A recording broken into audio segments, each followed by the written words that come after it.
본문 말씀을 통해서 영의 회복, 영의 회복이란 제목으로 하나님의 말씀을 증거하겠습니다.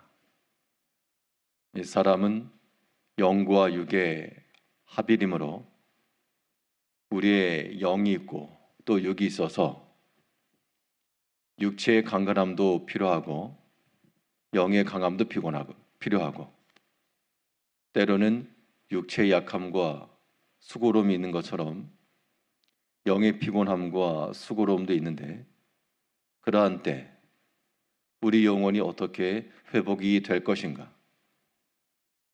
우리의 육체 가운데 있을 때 여러 가지 피곤함이 있고 피곤하다 그러면 보통 잘 눈이 안 떠지고 그럴 때는 사람의 수척해지고 이것이 다 육체의 약함의 표현들인데 그러한 때 이것을 회복하는 길은 충분한 수면과 충분한 영양입니다.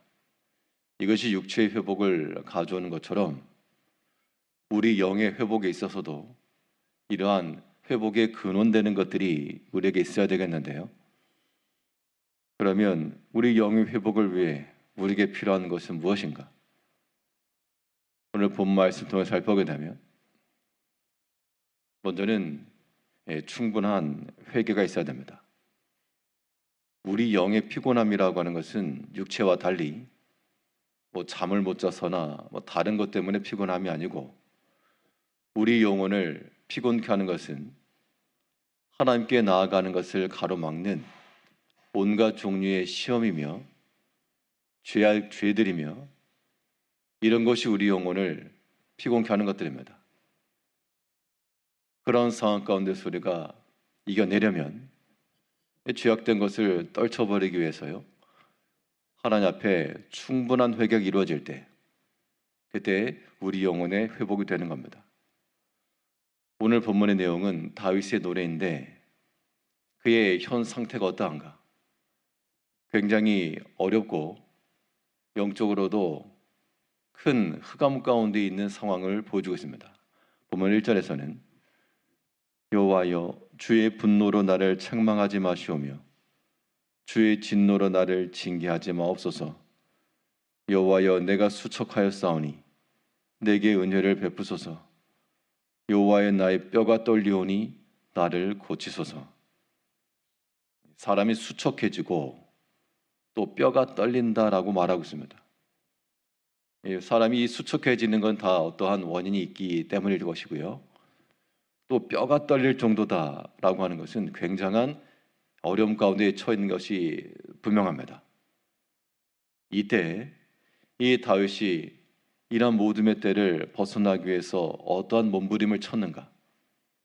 바로 하나님 앞에 큰 회개를 했다는 겁니다. 본문 6절에서는 내가 탄식함으로 피곤하여 밤마다 눈물로 내 침상을 띄우며 내 요를 적시나이다. 시적인 표현이긴 한데요.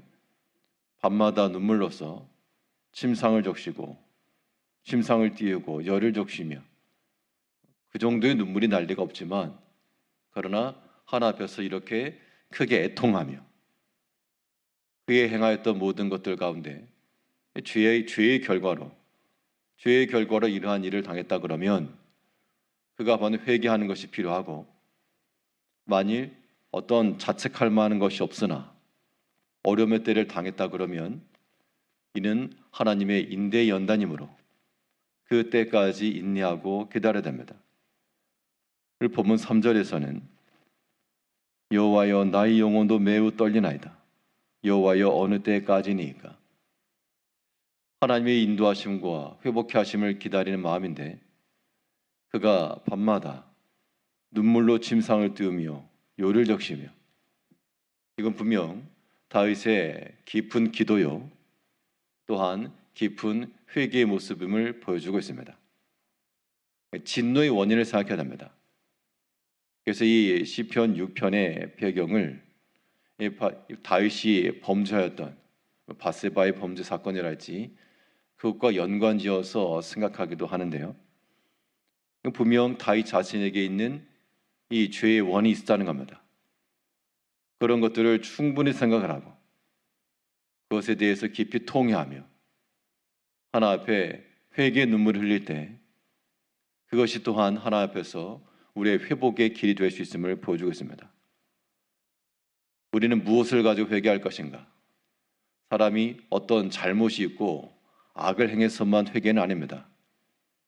때로는 우리 자신의 여러 가지 약함도 부족함도 생각하면서 내가 여전히 어린아이와 같고 내가 여전히 믿지 아니하는 자와 같고 그런 면면들을 생각하게 되면 때로는 본인 스스로가 자기 스스로에 대해서 개탄스러울 때가 이를 때가 없고 아직도 어리구나 한탄스러울 때가 있다는 겁니다.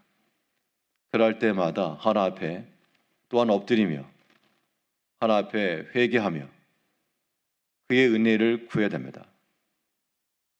1절에 있는 것처럼 여호와여 주의 분노로 나를 책망하지 마시오며 주의 진노로 나를 징계하지 마옵소서. 하나님의 진노와 하나님의 책망이 임할 수밖에 없을 만한 그런 상황 가운데 있으나 그러나 그는 여전히 수척함 가운데 있을지라도 내게 은혜를 베푸소서. 하나님 의지하고 나갔습니다.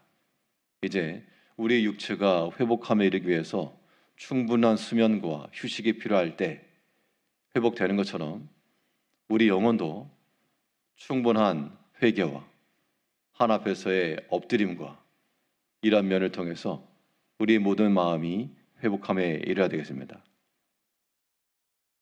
충분한 휴식과 함께 충분한 영양이 우리 육체를 회복하게 되는데 우리 영도 마찬가지로 충분한 영양이라고 하는 것은 하나 앞에 하나님께서 일을 이루실 때까지의 깊은 인내가 필요한 겁니다. 오늘 본문 3절에서 나의 영혼도 매우 떨리나이다. 여호와여 어느 때까지니까. 분명히 다윗은 이 여러 가지 사건 속에서 물론 어려움과 곤란함을 겪었겠죠. 주의 분노, 주의 진노, 책망, 징계 이런 단어를 쓴 것을 보면 이 상황이 굉장히 어렵다는 것인데 이때의 다윗의 말은 어느 때까지니까. 여기에서 다윗은 여전히 하나님을 의지하고 있고요.